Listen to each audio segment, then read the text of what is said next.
आता पाहूया टॉप 9 मोठ्या राजकीय बातम्या। देवेंद्र यांच्या कार्याची गती अफाट, फडणवीसांचे कष्ट पाहून ते थकत कसे नाहीत असा प्रश्न पडतो।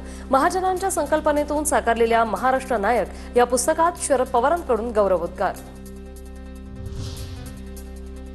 फडणवीस एक प्रामाणिक हुशार राजकारणी, फडणवीसांना राष्ट्रीय पातळीवर जबाबदारी मिळण्याची शक्यता। वाढदिवसाच्या शुभेच्छा देताना उद्धव ठाकरेंची मुख्यमंत्र्यांवर स्तुतीसुमनं।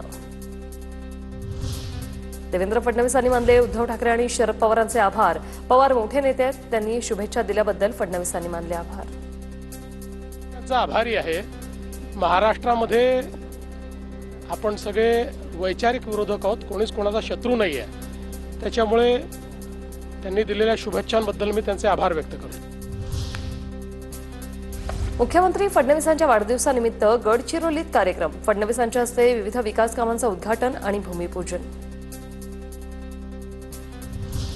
जंगलातील बंदुकीचा माओवाद संपतोय, बोटावर मोजणे इतके लोक जंगलात, त्यांनी शस्त्र टाकून आता मुख्य धारेत या, मुख्यमंत्री देवेंद्र फडणवीसांचं माओवाद्यांना आवाहन। आदित्य ठाकरेंकडून मुख्यमंत्री फडणवीसांना वाढदिवसाच्या शुभेच्छा, ट्विट करत दिल्या शुभेच्छा।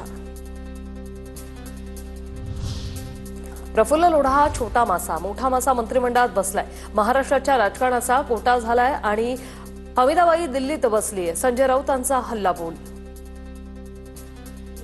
लोढा हा एक छोटा मासा आहे,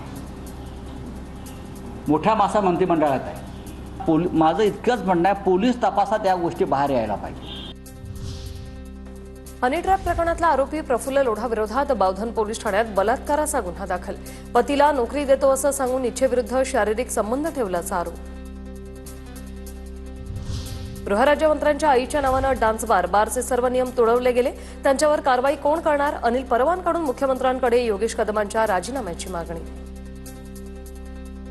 गृहराज्यमंत्री त्यांच्या मातोश्रीच्या नावाने असलेला जो बार आहे, या बार मध्ये डान्स बार चालवला जात होता, माहितीच्या अधिकारात ही मला मिळालेली आहे।